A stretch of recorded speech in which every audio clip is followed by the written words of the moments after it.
And thank you for staying with me through all this. Matt, I hope I didn't disappoint.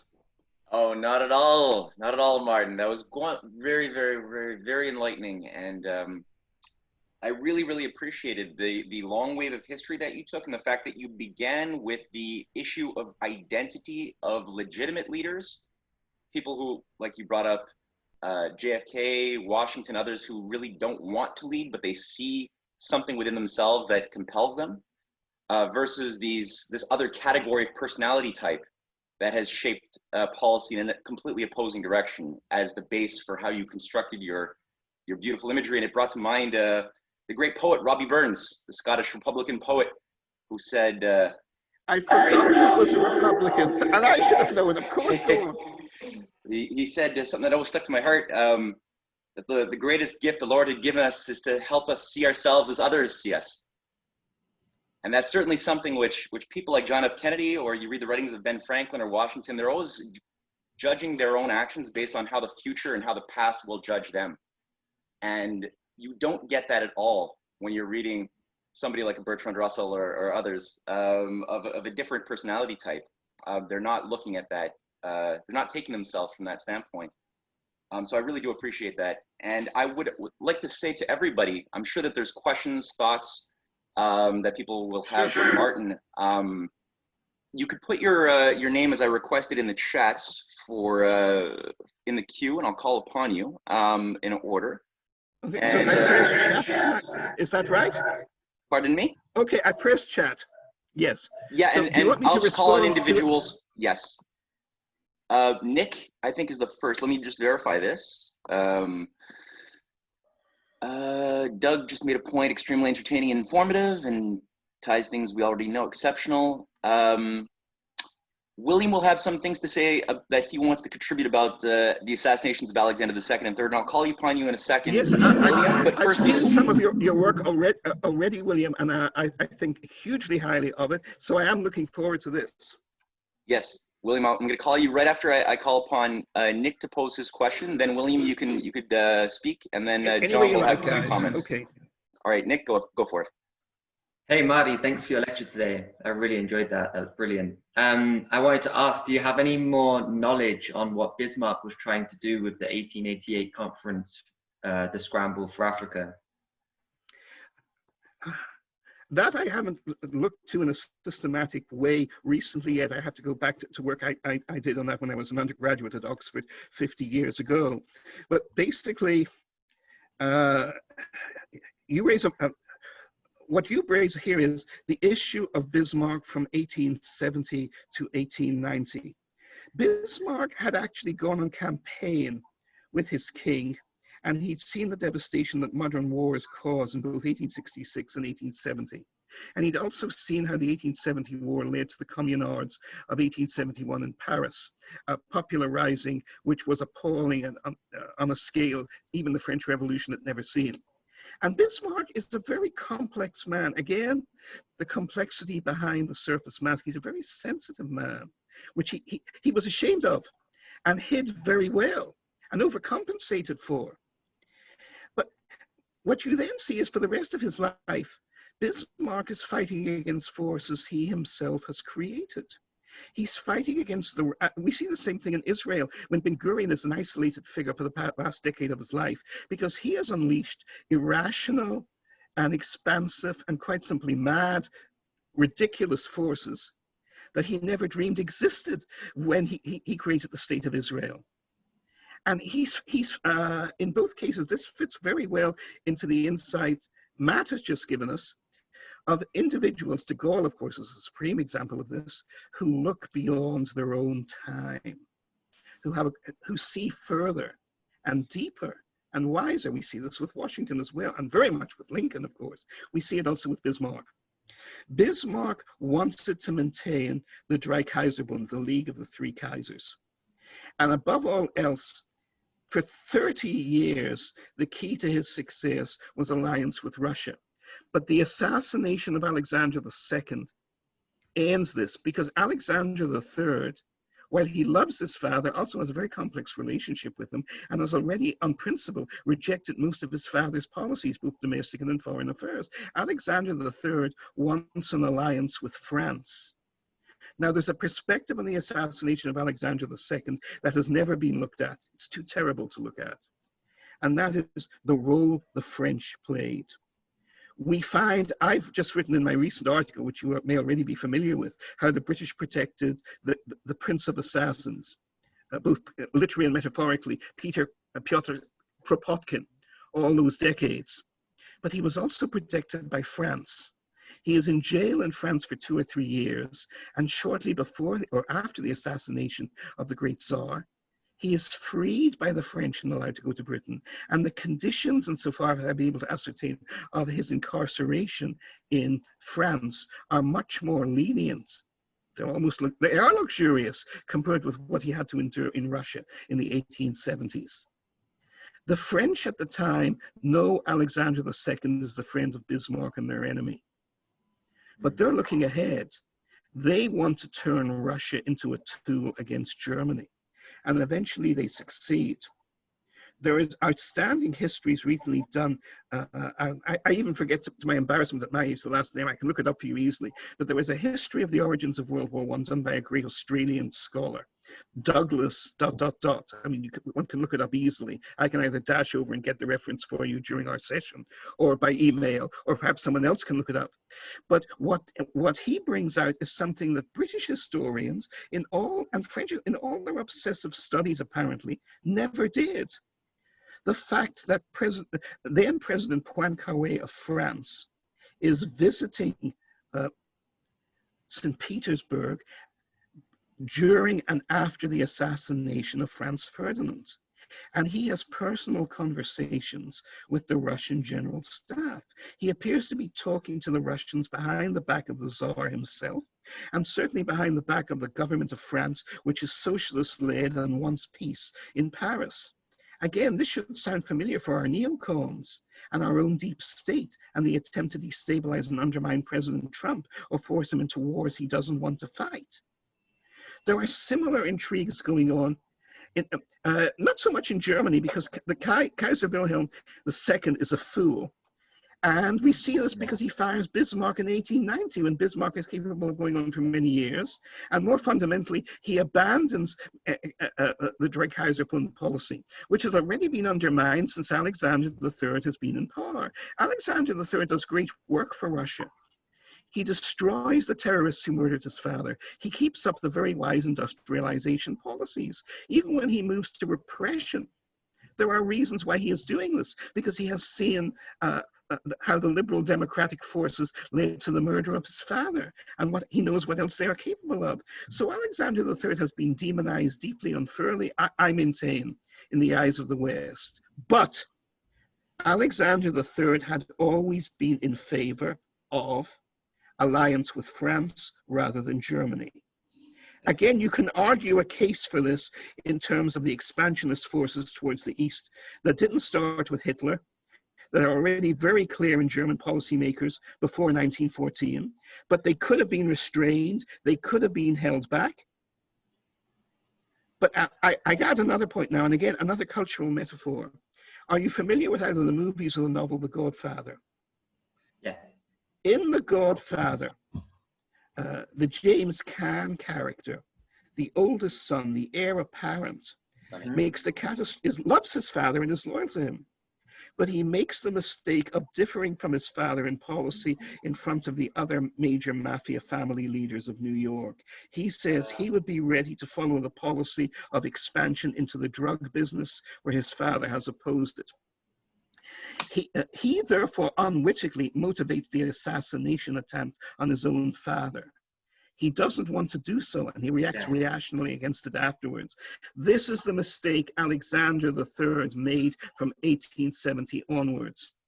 And we see this in American presidents and vice presidents. One of the great structural weaknesses, and there are many in the American system, is that to quote unquote balance the ticket, presidential candidates usually pick candidates who will appeal to people they don't appeal to. And this is a motive to assassinate them. If the Confederacy eliminates Abraham Lincoln in 1865, it knows it is not going to get Hannibal Hamlin back as vice president, who would be tougher even than Lincoln himself was on them. They are going to get Andrew Johnson of Tennessee, a former slave owner, who will try and give them a kindly peace and let them off the hook, which is exactly what happens. And he is foiled in this attempt by the Republican majority in Congress and by the patriotism and loyalty to Lincoln of Ulysses S. Grant himself. But that is a motivation for the assassination. Why kill Lincoln if you're going to get Hamlin? You see what I'm saying? Yep. If you kill it, but in 1963, if you kill John F. Kennedy, you're not going to get someone dedicated to the same policies. You're someone who is still, Lyndon Johnson is still dedicated to social reform, and he's still dedicated, to his great credit, to civil rights. But he knows nothing about Vietnam, and he will not pull out of Vietnam as he knows Kennedy is going to do. And he will also let the deep state manipulate him in scrapping strategic cooperation with Khrushchev and the Soviets in space exploration. So, Marty, do you think this is a possible reason, when you mentioned Alexander III and how he wants his relationship with France to be good, the possible reason why the scramble for Africa ended up being so one-sided in Britain and France's favour? Without question. Without Germany and Especially in France, Britain. because there's no German or French colonies in Africa at this time, and Russia's going through this big industrialization process. That's right. That would have been a much better policy for Africa than the British and French policy of I agree completely with you. Absolutely. So you've actually raised an issue I have not thought on before, which is seeing the drive to colonization in Africa in the context too of the assassination of Alexander II. From the British perspective, 3 factors. Alexander II is responsible for protecting and allying with Lincoln at the time. And as late as 1879, he welcomes Lincoln's successor, Ulysses S. Grant, to Petersburg. Now, Grant's world tour of 1878-79 has been disastrously neglected. It is a hugely beneficial force, and the policy-making impact that it has in Germany, Japan, and Russia has been totally ignored. This is, first of all, because American historians are totally ignorant of European and Eurasian politics. Secondly, because the bias, Alexander II, I maintain, was assassinated twice. He was viciously murdered in 1881, and then Kropotkin and the British combined to slander his reputation afterwards. The myth is that he is killed as a result of popular outrage because his policies have failed, the economy has failed, the freeing of the serfs has failed, and he is deeply unpopular with the Russian people. This is a lie. There is no truth to it. My old American teacher of the New Deal, Bill Luchtenberg, talked about on one occasion when FDR retreated from the quarantine policy against Hitler in 1938 because of popular outrage. And one of Bill's previous students, he said, had looked into this. And he discovered there was no outrage about imposing a quarantine in Germany. Even in the Midwest, and certainly in the Old South, people were all in favor of it, and so were the newspapers, so were the main indicators of popular opinion. It was just that Roosevelt himself had cold feet about doing it, so he blamed the American people. But nobody had bothered looking at the actual evidence, which had not been suppressed, was there to see. Nobody had looked at it. It's the same way with the policies of Alexander II. What were the foreign policies and strategic conceptions of Alexander II? They were brilliant, and they succeeded. He stopped a process that had gone on with no interruption for 100 years, and only minimal interruption for the 100 years before that, the growth of the British Empire around the world. He had boxed Britain in. He had backed up Bismarck in building up a strong industrial unified Germany. And he had backed Lincoln and then Grant in building up a strong industrialized United States, both of which were suspicious of the British. And the British realized it immediately. If you look at the collapse of the British power by Corelli Barnett, book published 50 years ago, it's documented there. From 1870 onwards, the British know they're on borrowed time. 3 things have wrecked them. the victory of Lincoln in the Civil War, the rise of Germany and the toppling of their French ally as they soared across Eurasia in the Franco-Prussian War. And thirdly, the rise of industrial protectionist powers tied together by electric telegraphs and iron railroads and iron making and steel making, by Krupp in the Ruhr and by Carnegie in Pittsburgh, and they have already exceeded Britain in steel production by 1870. And this is crucial, and there is no going back, because the inherent resources of both Germany and America are superior to Britain, and they can never catch up. But so, Lord Salisbury himself, one last point, forgive me, I do go on, but a wonderfully revealing quote. Lord Salisbury, in around 1900, is approving the policy of trying to embrace America as its supposedly junior partner, because they have no other choice strategically, right? But what does he say? He says, we had this great historic opportunity in the Civil War to dismember the Union forever, and we did not prosecute it thoroughly. We did not take it thoroughly. Actually, they tried very hard, but Lincoln and Grant foiled them. But that's what he says. And now he says, we will regret this missed opportunity for all eternity, but we have to work with what is. This was the man who was the master of British foreign policy for 40 years until his death in 1903. Nick, thank you. Wonderful questions. Sorry, please let's network on email. That's why, so then the British, they needed Africa essentially to defeat this policy. Oh no, they needed in Africa because Africa gives other things. Yeah. For France and Germany, Africa is only prestige. It's bullshit. But for the British, the British know how to get the resources. The key is South Africa. And the key is the gold and the diamonds and the wealth. The greatest gold and diamond reserves that have ever been discovered in recorded human history. And the shipping lanes, right?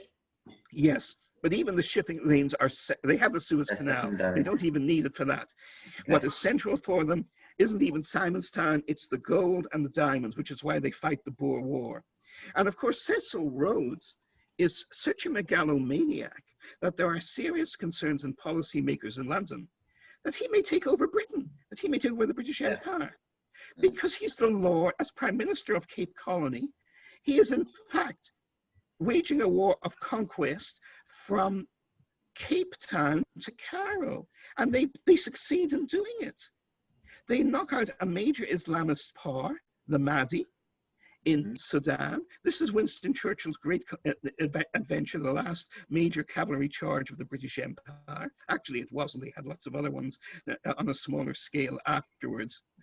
It's typical Churchill egocentricity again. But remember, Churchill is a great racist. He's not an anti-Semite. Oh, yeah. No. And he respects the Germans and even the Russians. But when it comes to the Indians and the Chinese and black people, he's utterly merciless. There's one story, again, I won't go on at length, but it is so powerful and revealing. I first read it as a young undergraduate, when I'm younger, I think, than you are now, in my early 20s, in the Public Record Office in Britain. And the British weren't shocked by this. They just didn't pay any attention to it. Famine is breaking out in Bengal as a consequence of World War II in 1943. By this point in the war, thanks to American generosity, thanks to Lend-Lease, and the amazing number of Liberty ships America is building, there is no problem anymore in feeding a shortcoming in food to Britain's India subjects in Bengal, which, remember, had been one of the most prosperous regions on earth for literally thousands of years until the British got their hands on it 200 years earlier, in the time of Clive, right? But Churchill overrules even his own Viceroy of India and even his own Secretary of State for India, another imperialist who never wants to let India go, Leo Amery. But Amery is a decent human being. And Churchill says we cannot afford to let the ships, and he really says this, because we have to wage our war to liberate Europe? No, so he can liberate the islands of Rhodes and the tiny islands in the Aegean Sea. And it's a military fiasco because the American military commanders, all the way up to General Marshall and General Eisenhower, refuse to go along with it and recognize it's a nonsense. So Churchill just puts in British amateurs and they get beaten by the Germans. But this is used as the excuse by Churchill not to feed millions of starving people in Bengal. And he is told by Amory in the cabinet on the record, but Winston, our projections say that 3 million people are going to starve to death if food is not brought in, and we can do it. Churchill's answer in cabinet on the record is, but they're only Indians, Leo. And there are 500 million of them. They'll make good the losses in 5 years. And even for Amory, a lifelong imperialist, this is too much. And Amory says in cabinet, on the record, my God, Winston, listen to yourself. You sound just like Hitler. But Churchill is not ashamed. Churchill is never ashamed of anything. Wow. And Indian historians and demographers estimate the death from that famine at 10 million, comparable to the death toll from the Ukrainian famine or the or the Congo genocide, which the City of London financed, even though it was actually implemented for them by the Congo Free State under King Leopold of Belgium. By the way, there's one piece of historical feedback here that is never mentioned, and I was astonished to think about it. And again, it's hiding in plain sight. We have known for decades the full dark story of the genocide of the peoples of Congo at the hands of King Leopold and the British.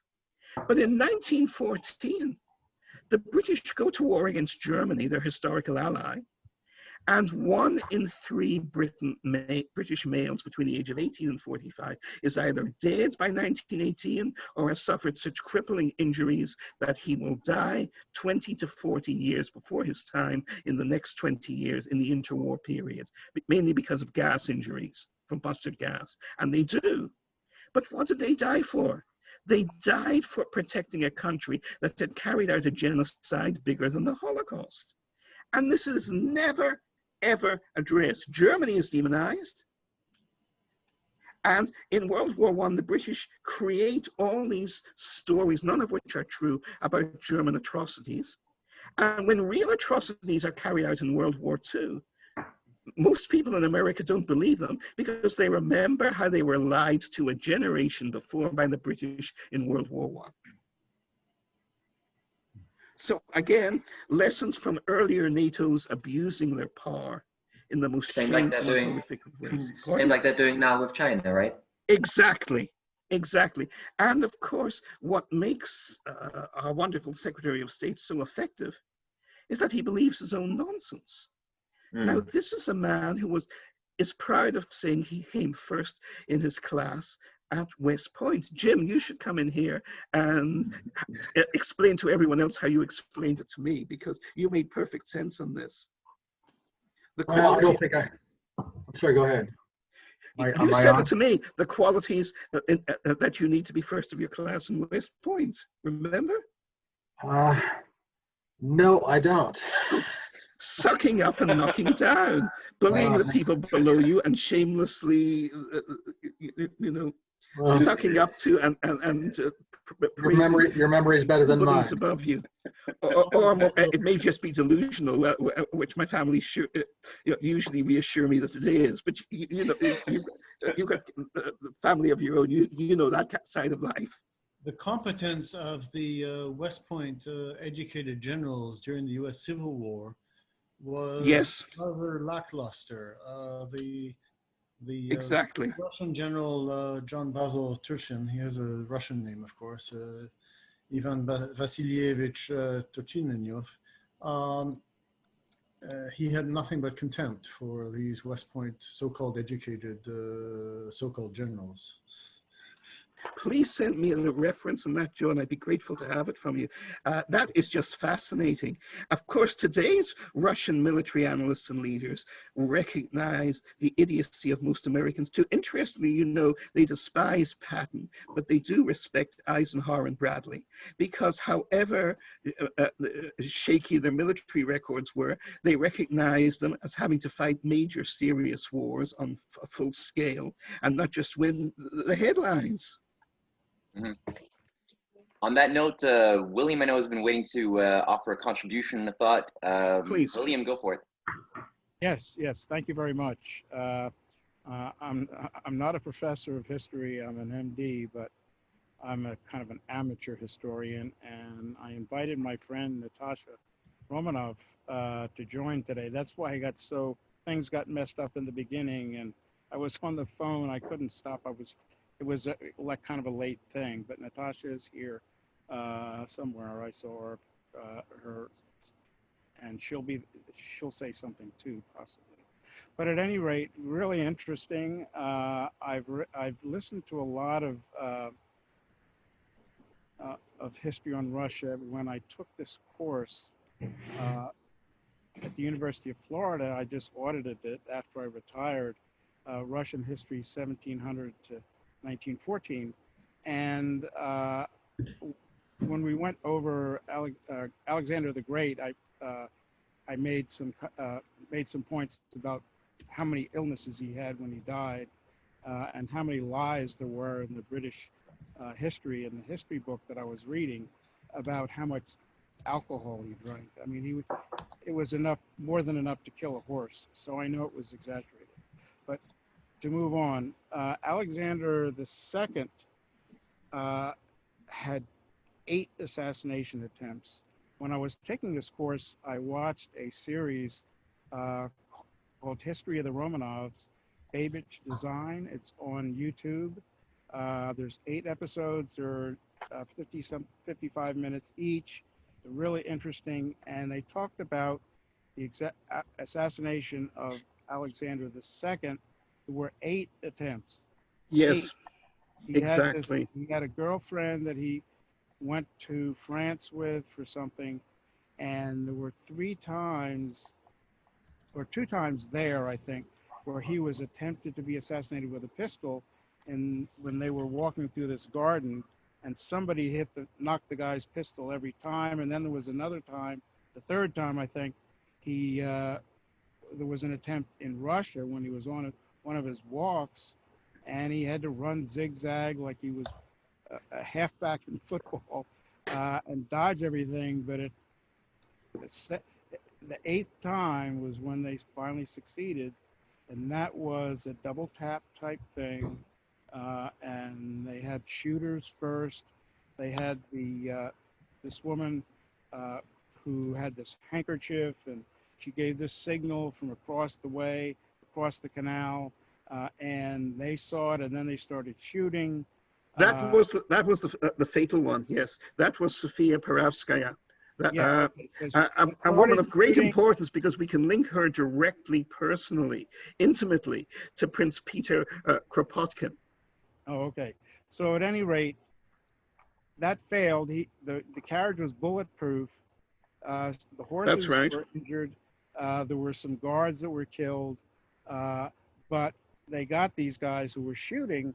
So he gets out, and he wants to come over and look at the assassin. And when he does that, that's when the guy comes up with the bomb. He was a suicide bomber, and that's how he died. Then his son, Alexander III, takes over. He reacted to how things went towards his father, and how he was what he felt he was sabotaged, I guess, and he reacted against the policies because he thought it undermined Russia. That is correct. But he had made this trip around the world in 1870. His father sent him. He was known as the Peace Czar. It took almost exactly a year. He spent most of his time in America. He went up to Canada briefly. He was looking at railroads, businesses. He met all kinds of people. He went on a buffalo hunt with Buffalo Bill. There's a really decent report of it in Wikipedia, of all places. But he was loved everywhere he went, in every country, every state, everywhere. There were just people all over him, and he was known as the Peace Czar. And that's why they wanted to get rid of him, because he wanted peace with everybody. He wanted to join up with the U.S., with the worldwide railway.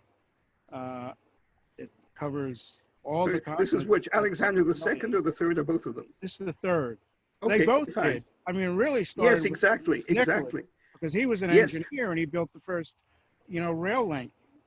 The British calculation clearly was that Russia would fall apart when Alexander II died. It didn't happen. And as you say, in key areas of industry and the economy, the policies are continued.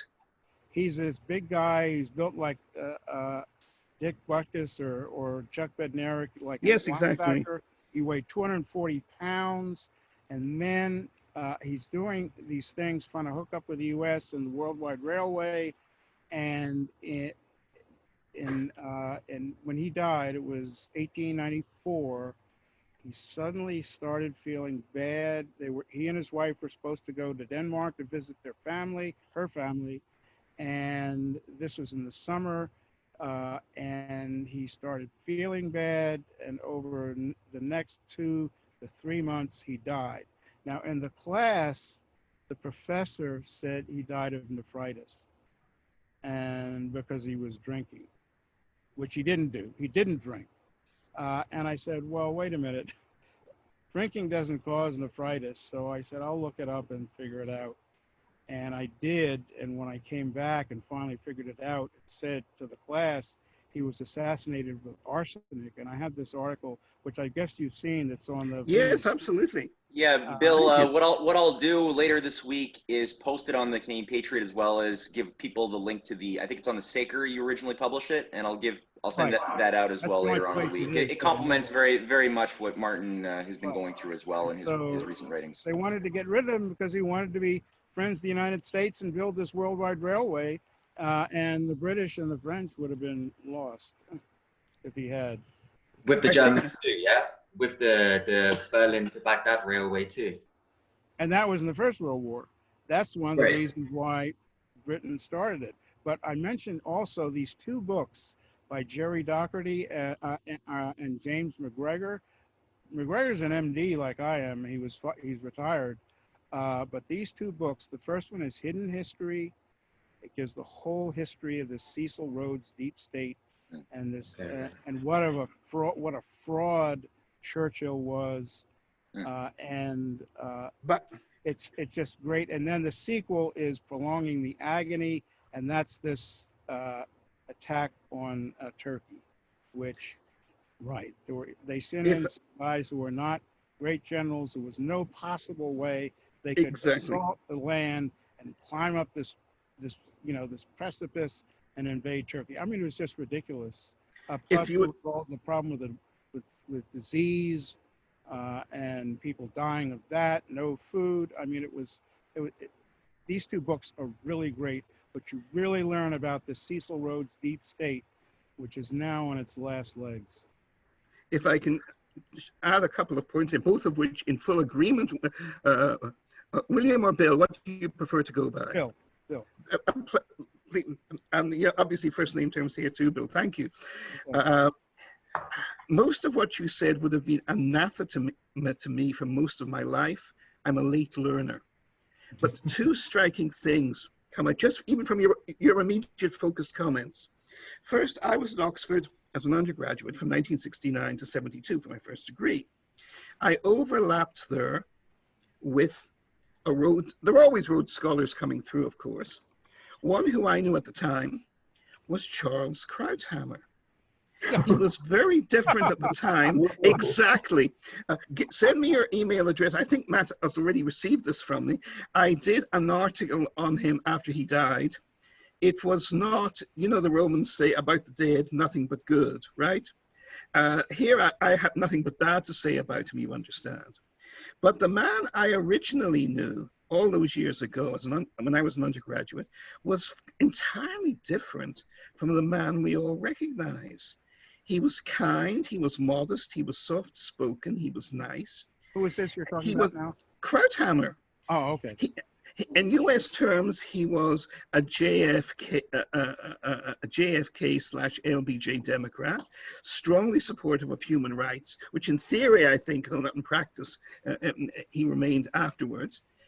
And of course, he was a great athlete in those days, which I never was. I envy him. It was before he had his truly bizarre accident, but totally different from the man I knew for most of my life and came to have nothing but contempt for. right? Very quickly. That's the first point. Secondly, just before him, there had been a couple of other Rhodes Scholars who'd come through just before my time, who were well spoken of in my time. One, William Jefferson Clinton, and Strobe Talbot. Precisely, right? So evil men. Yes, exactly. But also people who knew how to go places and got there. And for everyone who sneers at the idea of Rhodes Scholarship as being significant, my answer is simply, most of my life I felt the same way as you did. But just look who's the list of them and what they go on to. Look at you're absolutely right, what they go on to. Evil. Secondly, on Churchill, exactly. I revered Churchill. I was a joke in my time in Oxford for the degree to which I revered Churchill. Not uncommon for young Northern Irish, quote-unquote, British patriots of my generation. The biggest, although things changed in me, the two big things that led me on a lifelong quest of deconstructing Churchill instead were twofold. First, that the neocons revered him so much. And people who were so loathsome and so contemptible and so simplistic in virtually everything I felt, if they loved Churchill so much, he definitely deserved a second look. I had to give him a second look. That was my first visceral reaction going back to the early 1990s.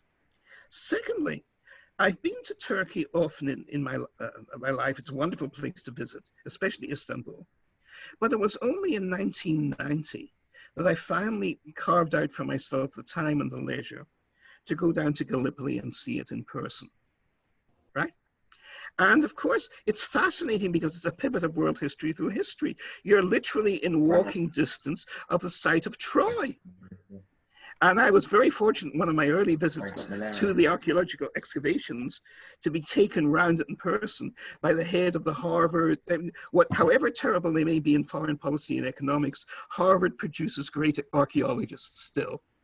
And the people they have at excavations there over the past 20 years are just a joy. It's wonderful to sit at their feet and walk around with them, en passant.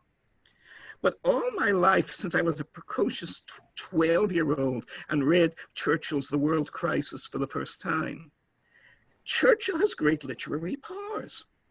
And they're great fictional powers. When you read his account of the Battle of Suvla Bay, you know, it's heartbreaking. One more push after the 25 they'd done, and the Australians would have done it. They'd have been over the top. We'd have marched in triumph to Constantinople. All the ships would have flooded advanced weaponry and what have you to the Tsar. There would have been no Russian Revolution. There would have been no Nazism. If only the Australians could have got to the top of that hill. But of course, it's not that like at all. It's exactly like Bill said. And in fact, I didn't ask Bill, have you been there yourself in person? What, to Turkey? Yes, or to Gallipoli specifically. One thing that because you were right. Yeah, and Jerry Doherty said in their book, the reason that they did this Gallipoli thing was because the Russian Revolution was kind of going on, but they wanted to keep Russia in the war, and they did it for that. They told them, oh, we're going to take Turkey for you. Well, here's a key load of crap. One of the I think the finest military biography I have ever read, ever, period. It's enormous. It's in 3 volumes. I cannot recommend it highly enough. And everything he writes is a first class. By the British Anglo-American, he's based in Boston now for many years, Nigel Hamilton. It's Field Marshal Montgomery. And the subtext of the book is what a horse's ass Churchill always was. Churchill never looked at a relief map in his life. This is why he failed in Gallipoli, why they failed in Italy. He didn't know there were mountains in Italy. He thought his favorite, Field Marshal Alexander, a nincompoop, could march happily to liberate Vienna ahead of the Russians. He didn't realize the Alps were in the way. There's actually an exchange, and another book I recommend to everyone here is they came out in the last 4 years. From the look on your face, Matt, tell me if you've read them. I may have referred them to you, but I don't think you've read them. But both of you, everyone, should read the unexpurgated diaries of Field Marshal Alan Brooke. Chief of the Imperial General Staff, the British opposite number to General Marshall in World War II. And a genius, a figure of the greatest distinction.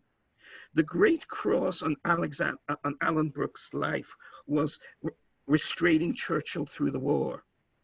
At one point, he writes this in a letter to his beloved wife, Juanita, in mid-1943.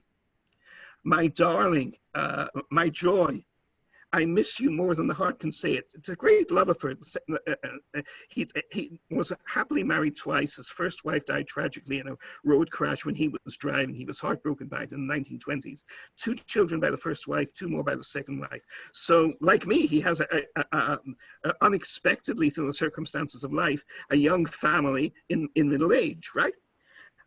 Alan Brooke writes, my darling, I miss you and our children more than I can possibly say. Yet another nightmarish day. First of all, 18 hours as usual in the War Department running the war. Then Winston keeps me and the rest of the cabinet and several of our other top generals up till 4 a.m. at the morning as usual. A nightmare. The Prime Minister, drunk as a stoat as usual, insists we have to invade and liberate Greenland. I'm not making this up. You can look up the original reference. I have to remind him we already have Greenland, right? Another occasion, January 1944, Prime Minister to Chief of the Imperial General Staff. Why did we win the war? Because Hitler and the Nazis were even worse, right? But what does Churchill write? My dear Brookie, I am increasingly concerned about the risks and dangers of this invasion against the Nazis at the height of their power in Normandy, as we are contemplating, right? Thank God it was Eisenhower and Montgomery who were doing the planning. It wasn't Churchill, right? So when he has great generals planning the war competently, he has to try and stop them, right? Would it not be wiser to follow the policy of Sir John Moore 200 years ago and invade through Portugal instead? The reply comes back immediately. Brooke is apoplectic, right? Alan Brooke replies, Chief of the Imperial General Staff to Prime Minister, your strategic conception of repeating Sir John Moore's unsuccessful campaign and invading Europe through Portugal. But the Pyrenees Mountains are in the way. And if you do not realize that is a significant obstacle, you are an even bigger bloody fool than I take you for. Geography is end the of most communication important thing in war. The most important thing. Yes, and Churchill never, and it was the same in Gallipoli. When I first went there, I eagerly climbed the hill at Suvla with my map in my hand, a relief map, you understand. And of course, it's a tough climb. It was militarily impossible with the military technology that they had, not to mention their witless generals, to do what he tried to do. In the Civil War, Robert E. Lee sent regiments to their death trying to climb Little Bighorn, which is only a hill of about 300 or 400 feet at Gettysburg, and the Union troops mowed them down. Not led by brilliant generals at that, because as Sun Tzu said 2,500 years ago, as you just said, Bill, you don't attack uphill wherever you can. Moses makes the same mistake, incidentally, in the Battle of Horma when he first tries to conquer the Promised Land. Then he blames everybody else for it in the book of Deuteronomy. And Joshua comes up with a completely different strategy that Israeli generals have written very intelligently about. He avoids attacking in the middle of summer uphill against an established enemy, even when they don't have modern firepower like the Civil War or Gallipoli. Churchill is a murderous buffoon, and he never, ever wakes up from it. Dramatizations of this done by the British always have Churchill crying in tears at the failure of conception. Churchill never cried at anything. He didn't care how many hundreds of thousands were killed. He's one last quick exchange between Churchill and Montgomery. Churchill says, when Montgomery is winning the greatest battle the British Army has ever fought, the British Battle of Normandy, against the Wehrmacht at the peak of its fighting power, of course he's going too slow for Churchill's tastes, right? And Churchill says, I am especially concerned, General Montgomery, at the number of non-combatants you have in your army. Do you really need 10,000 dentists, with your army? And Montgomery replies, I can tell you, Prime Minister, on my own rather more extensive combat experience than yours, that a soldier with toothache cannot fight. Yes. Okay. You're dealing with a dangerous asshole and an idiot. And like everybody else in Britain, I swallowed this most of my life. But if you read two sets of books, both trilogies by Nigel Hamilton, the first is Monty, 3 volumes, 1981 to 1986. The second has just been published in the last few years, and it is a defense of FDR's strategy to win the war, and how the greatest cross on his back was not the Germans or the Japanese or Stalin, it was Churchill. It was Churchill. Reigning in Churchill destroyed Roosevelt's health. Roosevelt died of natural causes. The great mystery in the story of FDR is not that when he died as he did, but how his doctors, especially his young heart cardiologist, kept him alive, because he was a dying man when he came back from Tehran. Cool, thank you. John, all right, so what's your thought? Well, I appreciate the wealth of discussion. I had a couple of comments and then a question. The first comment was I appreciated your stating that we don't live in a relative universe, and mentioning the work of Hannes Alfvén and his successors developing the plasma universe, and then there's other people who've continued this, generalizing it into the idea of the electric universe. If I may, privately, at the very least, I look forward to a long email conversation with you. A very agreeable one, I hope, on both sides. Oh, this would be wonderful. I disagree with you on your general assessment of Stalin, but we'll leave that aside. That's another long story. The Russians consider the Crimean War not as a minor war, but they literally call it World War Zero. I did not know that, but that fits the perspective fascinating. Yes, I mean, from the British point of view, it's minor. Yeah. Tennyson's poem, Come on, please. But the question I had is, so Louis Napoleon, or Napoleon III, was defeated at the Battle of Sedan after a number of other confrontations, but that was the one that ultimately just finished it. Yes, of course. Have we already reached the Battle of Sedan with the extent of NATO, with the return of Crimea to Russia, and with the Battle of Aleppo, or is it still yet to come? I think it's yet to come. NATO is I've been privileged as Matt. And I met Matt through our relationship, through we and Finian Cunningham and other outstanding people one could get to know on the Strategic Culture Foundation. Another article I did a while back reflects something Matt is already all too familiar with, my passion for Marvel comic books and superheroes since I was a kid in the middle of the century. There was a very unsuccessful minor hero, a curiosity, that Stan Lee and genius Jack Kirby developed, called Giant Man. And the interesting thing about Giant Man was he was at his best fighting height at 12 feet, but tall, but he wasn't really that strong. Iron Man and Thor and the others could take him without, or the Thing, very easily. They were obviously much stronger, and they were bulletproof, and he wasn't. But the curious thing about Giant Man was he could grow much bigger. He could grow as big as you like, hundreds of feet tall. But if Giant Man grew above 50 feet, he started getting weaker. So the bigger he got, the weaker he got. Now, of course, this is good biology, and it's good physics.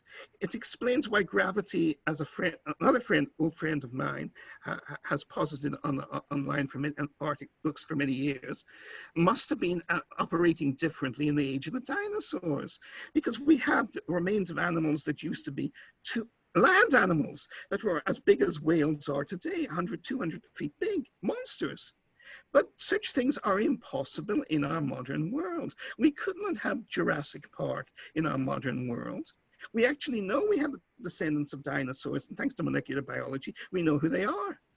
They're chickens and turkeys. Chickens have 70% the same DNA as tyrannosaurs.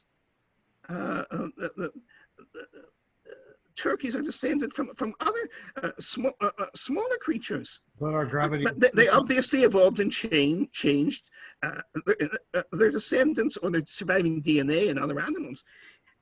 They can't grow to such sizes today. There are human legends that human beings used to be giants too, but we shrunk in size either before the Garden of Eden or supposedly, or in some other mythic dimension or other.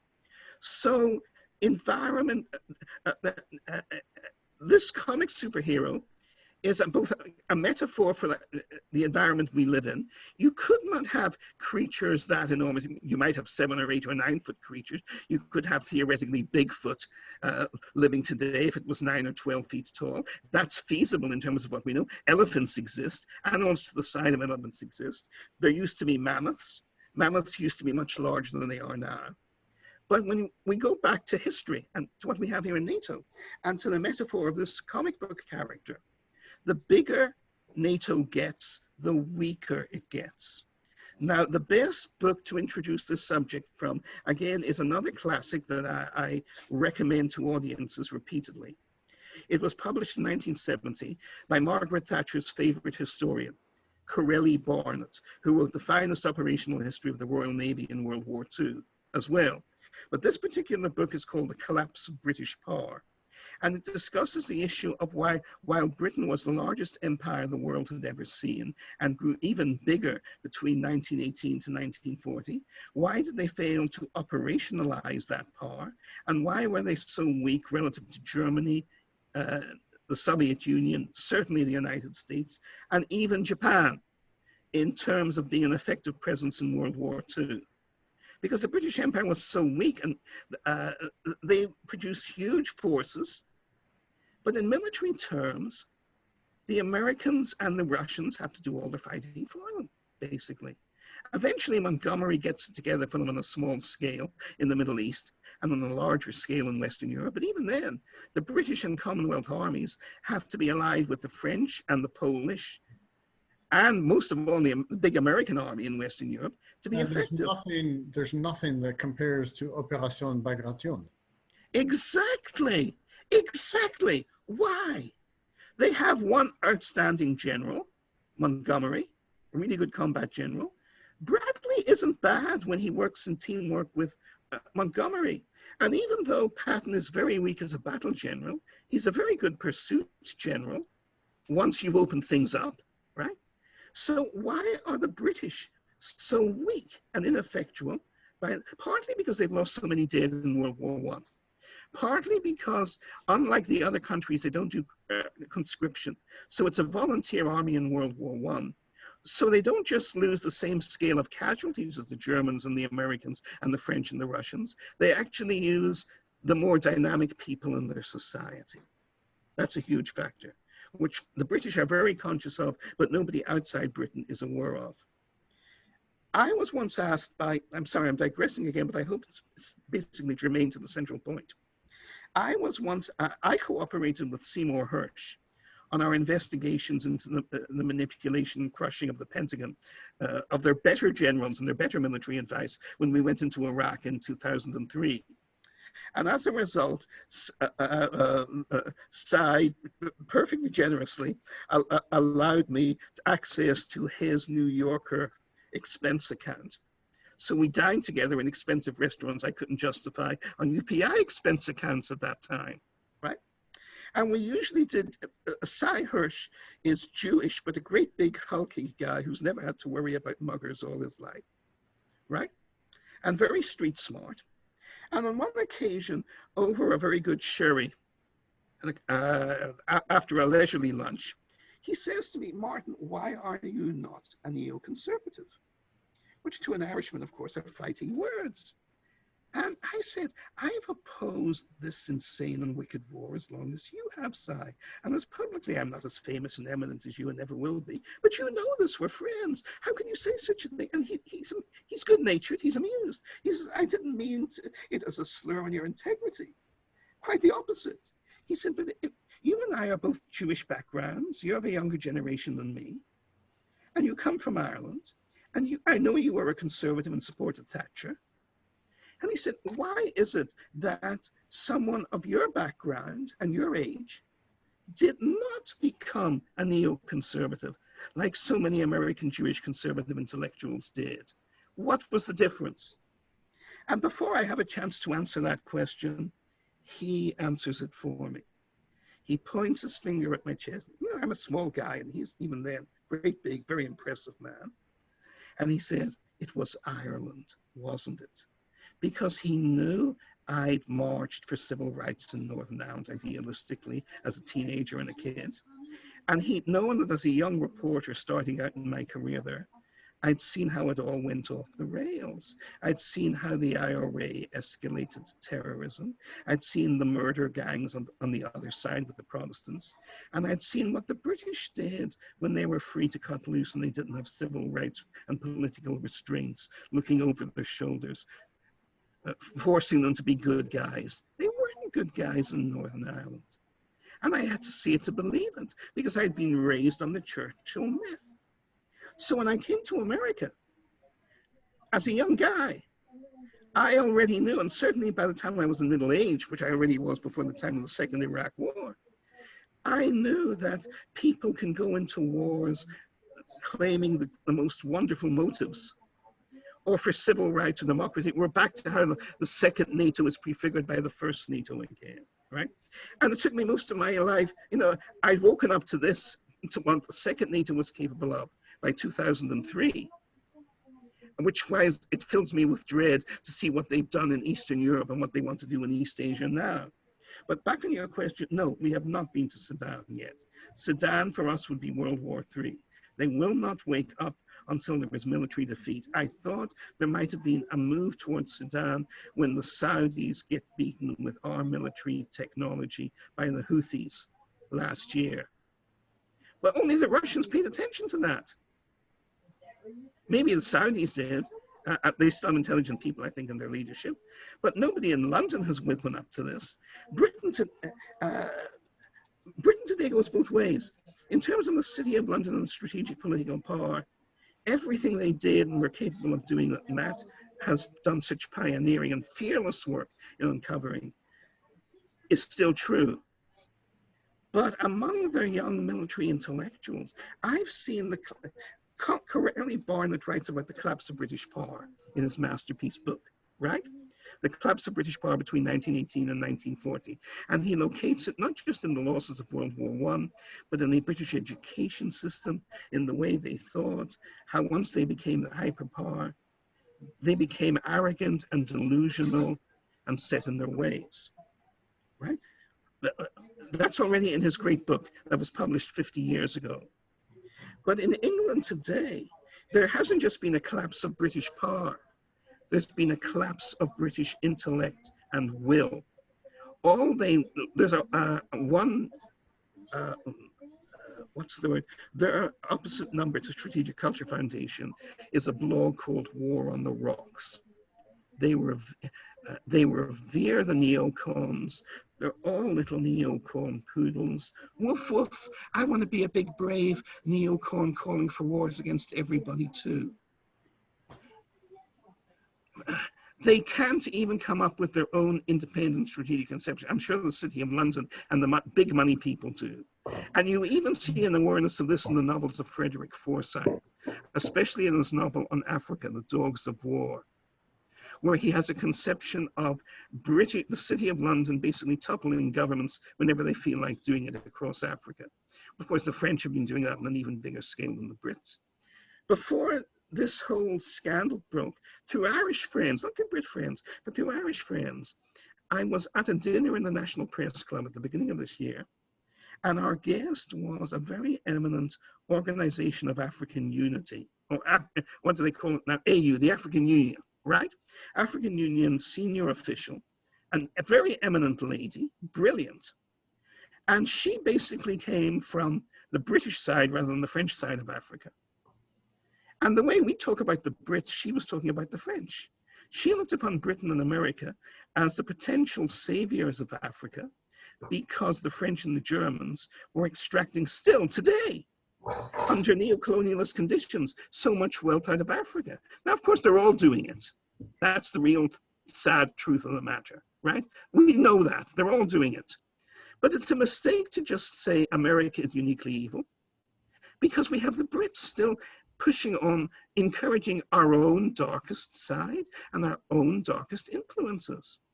All these intellectuals from Cambridge especially, I noticed, some from Oxford too, but I'm glad to say that more of them now seem to be coming from Cambridge. Keynes would be spinning in his grave. Though Russell would not be surprised. One point to add to Russell, and I'm unfortunately, there's a lot I like about Russell, so when Matt speaks truth about Russell, I have to accept it, and I don't want to, right? But I know he's right. I'm sorry. But what you find in the late 1940s is in the 1950s, Russell is actually in favor of unilateral nuclear disarmament, and he's one of the leaders of the ND, both Britain and America. And he's accusing British and American leaders of being more evil than Hitler, right? But what you find from 1945 to 1949 is Russell advocating preemptive nuclear war against Russia. Britain doesn't have the bomb yet. Russell wants them to get it. But he knows Russia will get it. He says we should nuke the Russians. And I think you've written this for Strategic Culture Foundation. I've certainly seen it in the Strategic Culture Foundation. But Russell says this in the 1940s. We've got the bomb, they don't. And the only way to preserve world peace is for us to nuke them before they get it. Russell is the first neocon. But then he changes 180 degrees afterwards because Russell can be horrific and disgusting. But Russell does have brains. And Russell is consistently logical. And I respect Russell for that. Russell says once Russia got the bomb, we can't talk about nuking them anymore. Better for us and them to disarm each other. Because if we all keep the bomb, there's going to be a nuclear war simply through incompetence, if nothing else. And Russell is actually being too optimistic there, because today we have a situation much worse than incompetence. We have the arrogance we see since the collapse of communism. An old friend I've been out of touch with in recent years, and if any of you are in touch with him, please reconnect us. He's a brilliant, brilliant, fearless man, former US Army lawyer, but he learned the lessons of the world. And when you meet him, he's a man in his mid to late 60s, from the Midwest, looks as if butter wouldn't melt in his mouth. He has a mild, very mild, gentlemanly demeanor to him. But in his intellectual conceptions, he's utterly fearless. I'm forgetting his name, I'm talking about him so much. Major Todd, and the second half of the name will come to me. But if any of you remember it, he writes a lot on these issues. But he's a retired US Army Reserve Major, and his name is Todd, not Ford, but it will come to me. But what he wrote in one of his early exploratory articles was, we did not realize what a blessing the Cold War was to us as Americans. The Cold War, we kept the Soviets in line, and they kept us in line. Since the Cold War ended, we imagine we have no constraints on us in America, and our allies who are eager to be little bullies running along with us, following the big, bold bullies safely. But does Putin's speech from March 1st, 2018 not count? Do these it should count, but people don't. It's a great speech. I agree with you. I have a tremendous admiration for his warnings. They don't listen. They don't listen. In the Cold War, they listened to people like Solzhenitsyn when they were demonizing the Soviets. And of course, Solzhenitsyn ended his life as a supporter and admirer of President Putin. He was very open about this. Gulag Archipelago is openly taught as required reading in the schools of Russia. No American policymaker, no American senator, and I'm in Washington, I've been here for 33 years, none of them realize that President Putin has opened a museum to the millions of victims of communism in Moscow. They don't want to know these things. They don't want to know that Russia is run by moral and civilized leaders. They want to demonize the Russians. They want to demonize the Chinese. And what frightens me is when Matt gives us the genuine reasons why these things are happening, even he isn't going down. Even you aren't going down to the most fundamental level, Matt. The fundamental level we are being conditioned to hate, even the wickedness of Malthusian demographics, is pseudo-rational. But below that, there's something much more childish and much more elemental. These are horrible little children who never grew up, who want to be bullies. And you see that with Pompeo, of course. I actually don't think Trump is the worst, because I think Trump acts at being a bully. Trump is so far the first president since Gerald Ford. And if you exclude Ford, the first American president since Herbert Hoover, who has not started a new war. Who has not started a new war. Maybe Hoover would have done so if the Great Depression hadn't been on his back. But he and Coolidge and Harding, to their great credit, were moral men in the most fundamental sense. They did not start new wars. Ford didn't either, but he had really no choice in the matter. But if you exclude Ford, you have to go all the way back to 1932, even before FDR. And I don't blame FDR for getting caught out in World War II. He comes into office, actually, as a president who genuinely wants to keep America out of the wars. I can even tell you when I believe, when FDR changes, what changes FDR. It's not the British, it's the Germans. It's June 1940. As long as France and Britain are still in the war, America doesn't have to enter it. This is FDR's conception. He builds up a strong American military defense, but nobody foresees the collapse of France in 1914, the effectiveness of the German army. Even the German army doesn't expect it. Takes everyone by surprise. And FDR gives his great arsenal of democracy speech, the crucial change of policy speech, at Jefferson's home at the University of Virginia that Jefferson founded in June 1940. And he targets that speech specifically to terrify the German Americans of the Midwest to join the war effort. What does he say in the speech? They have 20,000 aircraft, we have a few hundred. They could fly all their planes to Dakar in West Africa if they wanted to. And they could set off favorable coups using German minorities to get their planes to airfields first in Brazil next week. And then the week afterwards, they could be up in northern Mexico. And once they're in northern Mexico, they'd be in reach of the Midwest. He talks about Omaha being under threat of bombing. He's genius. He isn't talking about the Confederate States, who are always being pro-British and pro-French, as I pointed out before, and the reasons why, even back to the Revolution, the slave owners were backed by Britain and France, right? And certainly in the Civil War. And the strong pro-Allied strength is there in 1917. And of course, World War I is great for American business. We're sending so many armaments to the British and the French. So he doesn't have to convince Wall Street. He has to convince those pesky old idealistic German Democrats and pacifists who fought slavery all along and settled in the Midwest and were the heart of isolationism in World War I. And they and the Irish, who obviously hate the British Empire, are still the heart of isolationism in World War II. So these are the people FDR is targeting. But he himself has changed. And it's the fall of France that changes him. Bearing in mind, I revere Franklin Roosevelt.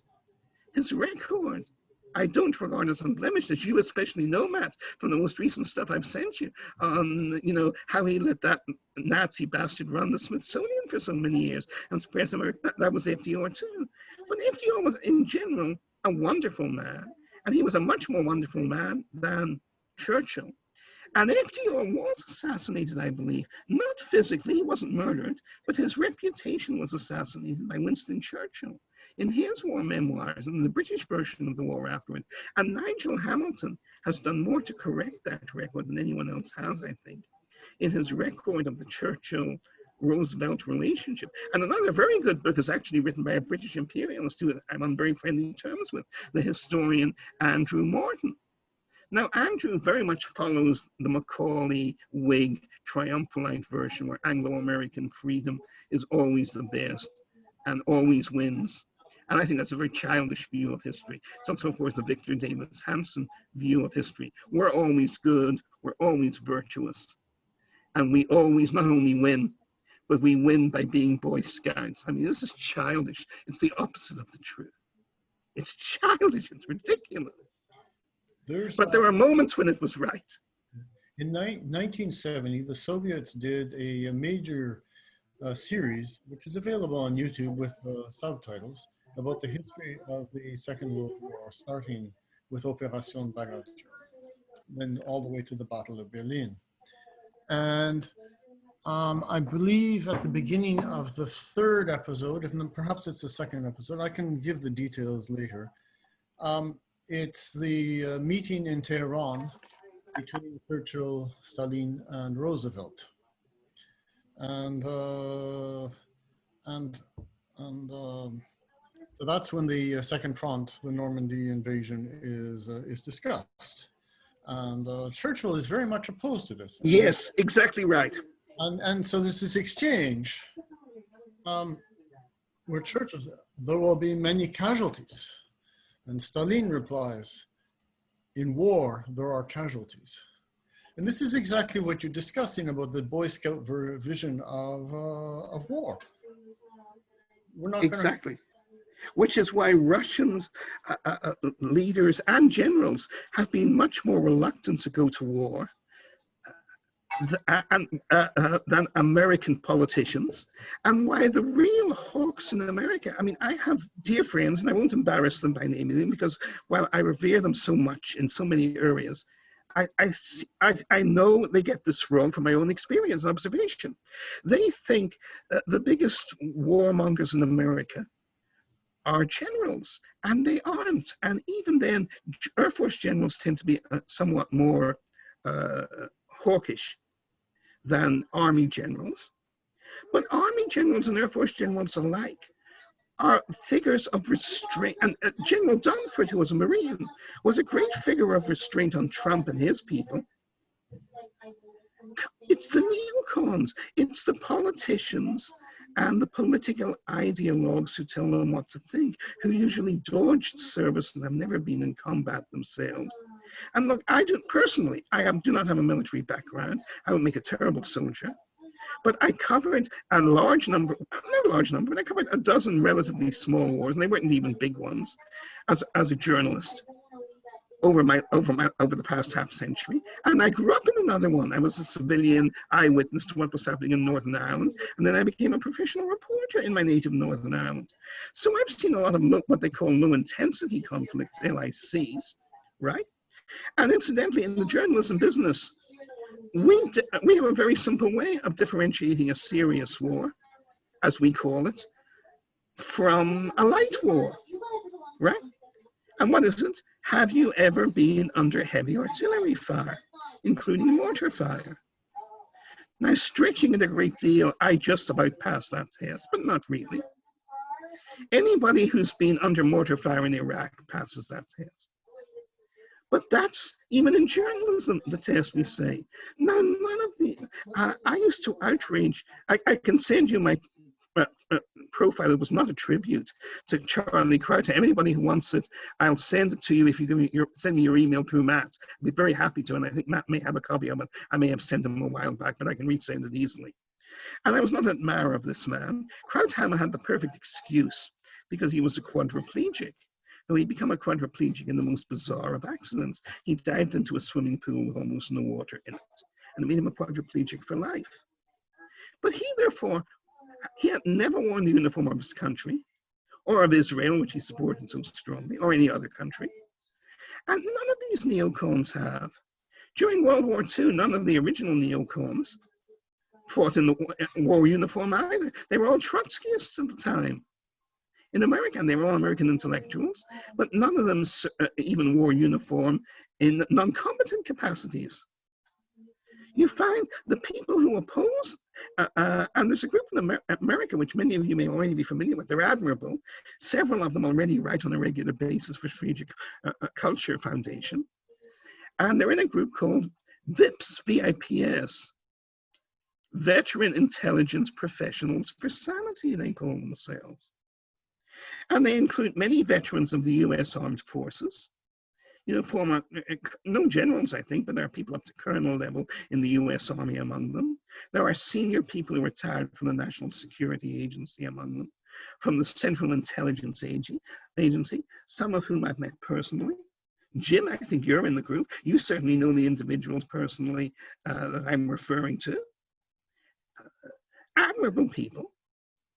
And they have seen what wars are really like, as have I. And therefore, like the Russians, they're serious about war, and they realize the most terrible thing, the most wicked thing you can do morally in life is to start a war, or to help start a war, and the best thing you can do is to try and finish one, or stop one, or negotiate a peaceful compromise to end one.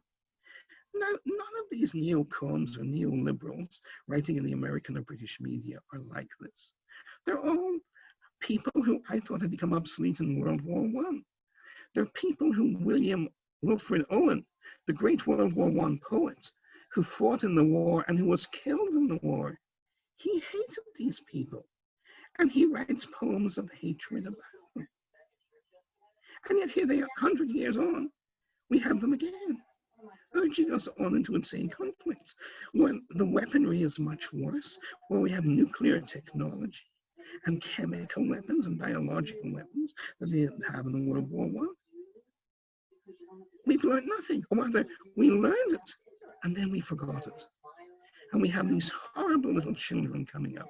And then look at the War on the Rocks blog.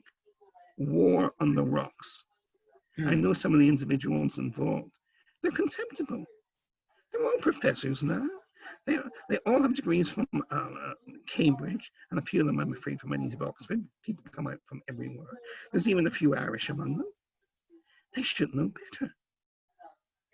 But there's all these Brits and too many Norwegians and Germans and French and Italians, you know, like little children wanting to be friends of the school bully, saying, oh, please, America, really bring Georgia into NATO. Bring those neo-Nazis in Ukraine into NATO so we can feel big and strong. Another literary reference to them. A wonderful book. It's hilariously funny and in wonderfully bad taste. The Memoirs of the British journalist Malcolm Muggeridge, who was a British spy in his time too. But he went sour about it, as he wrote in his books. And he admired the Soviet Union in its darkest days. He went there for The Guardian as an admirer of the young Stalin, right? And he wrote in his memoirs, that they're called Chronicles of Wasted Time. They're 2 volumes, and they're wonderfully tasteless, and they're wonderfully wise. And he discusses in particular a New York Times reporter who won the Pulitzer Prize, Walter Duranty. You're very familiar with him, I think, Jim Jatras, right? And Duranty was a small, wizened little man who walked with a limp. You know, who was so ugly he couldn't get any girlfriends with him, and he didn't have enough money to buy them except prostitutes. So the Soviet secret police, the Ogpu, supplied him with a regular supply of girlfriends. And he revered Stalin. Not the Stalin who fought Hitler, not the Stalin who genuinely worked for world peace with FDR, but the Stalin of collectivization. The Stalin who exterminated my wife's Ukrainian family and 10 million others in the mass collectivizations before Hitler even came to power, right? And Muggeridge discusses this. What was the appeal of Stalin to H.G. Wells, to all the great liberal intellectuals in the West, to the British imperialists, to his wife's own family, who were the Webbs of Fabian fame, right? Why were they so naive about Stalin? And he says it's very simple. They loved Stalin's use of power. They saw Stalin as a bully, and they had never been brave enough or big enough to be bullies themselves when they were kids, Muggeridge says.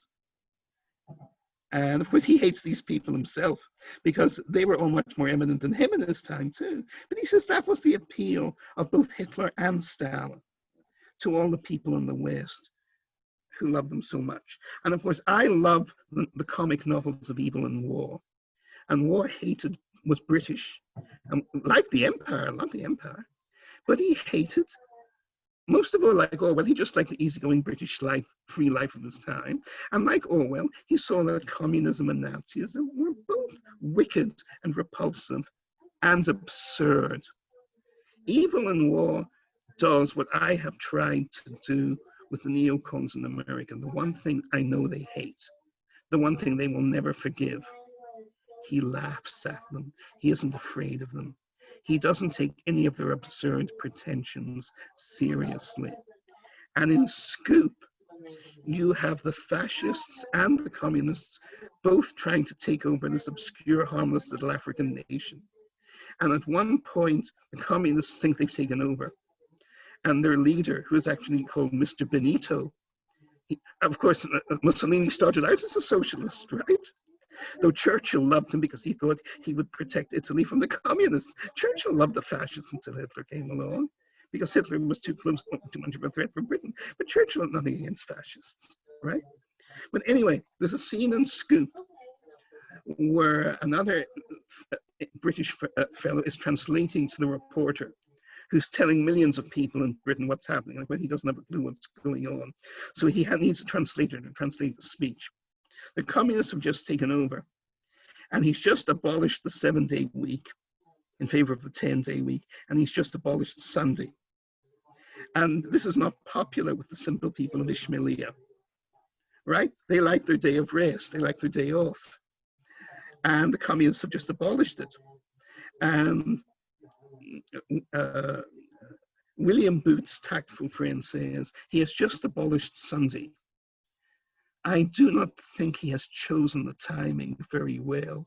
And of course, there's a counter-revolution led by a drunken Swedish friend of the British, and the communists are kicked out because war is reducing both Nazism and communism to a joke. And he knows really they're not. But war was absurd enough in 1940, and he writes this in his Men-at-Arms trilogy, his great satirical novels of World War II, 3 of them, right? The Soviet Union invades Finland, and they've just signed the Nazi-Soviet Pact, and war is pleased. Britain and France are isolated. There's no way the Americans are going to support them. Basically, by any rational standard, Western civilization, decent civilization as war season, is doomed. And yet war is a happy man. Because, well, first because he's a drunken twit. He's naive. Right? Very typical English gentleman of his time. But bless him, he's a twit for the best of reasons. He says the modern age has revealed itself in all its repulsiveness, all its ugliness, all its evil. We're going to go down in flames, he says. We're going to lose. But at least we recognize the right side. And of course, the rest of his book is a lament that even though we stood up to the Nazis, we sold out everybody we could sell out to the communists. So we didn't really win at all. That's his real conclusion. Now, you know, I would be in favor of the realpolitik approach. I'm all in favor of making peace with Stalin, let alone with President Putin or with President Xi, to keep the peace in the world, because they are not monsters. They're not Hitler. It's insane to demonize them. So and Wall probably would demonize them. But at the same time, he doesn't stand for neoconservatism either. He would have hated them, and so would Orwell. By the way, that's another point that they go berserk over. I wrote an article that apparently you saw it too. You loved it, bless you, man, on Orwell. How Orwell hates the British. Pardon? Yes, Cynthia wrote a piece as well, very much inspired by they your... hated you. They hated your piece, Cynthia. I loved it. Your piece was wonderful. And you know, they saw it. The War on the Rocks crowd, the neocons in Washington and New York, the commentary people, and I've known Howard's personally on and off for decades. They published me in my early 30s, believe it or not, very briefly, not for long. You don't have to worry about that. But they know who you are. They know who we are. And that really hits the nail on the head. But if you read Orwell, as you have, Orwell was an anti-Semite. He didn't like Jews. He had Jewish friends, and they didn't like his anti-Semitism. And he especially didn't like Jewish intellectuals who championed wars of conquest. Now, back then, that meant Norman Podhoretz and Irving Kristol, who supported the Soviet Union back then, and who were opposed to defending Britain in World War II. That's who it meant then, right? Orwell hated those people. And he also hated them because they were personally cowards, because they hadn't gone to fight in Spain as he had, because they weren't carrying ridiculous, obsolete rifles to defend Britain from Nazi invaders like he did in World War II. He hated them because they were cowards as well as hypocrites. And also he wouldn't have liked them because they were Jews. He was more at home with the Irish. His wife was Irish, so he might have had more time for me, you know? But who knows? I once had an evening drinking with Vladimir Bukovsky, the great Soviet dissident, who ended up being an ally of the neocons. And one of the people at the party asked him what the relationship was between the Russian nationalists and the Jewish nationalists in the anti-communist resistance in Moscow, right? And he said it was the strangest thing. We admired each other. We trusted each other. We respected each other. We cooperated together. We were allies. We trusted each other with our lives, and we were never disappointed on either side. We had the highest respect for each other. And yet, he said, the Russian and Jewish nationalists, anti-communist opponents, were never friends. And I have often wondered, he said, why this should be. I came to realize a very simple answer. He said, Russians, as the whole world know, drink alcohol a lot. And Russian Jews, at least of this group, these groups, did not. And that was the reason we were not friends. We were just socially different. Russians drink and Russian Jews did not. And then he gave me a very piercing, suspicious look, as if you're looking at a life form that has been friendly to you, but is so alien that you can't really understand it and therefore distrust it. Russian Jews, he said, do not drink. And he looked at me and he said, I see that is not true of the Irish Jews. Because he and I had been drinking a lot that night. So there you are. Whiskey, not beer. And vodka, of course. No, that Martin, that's a really wonderful, I think, way to end on a funny note.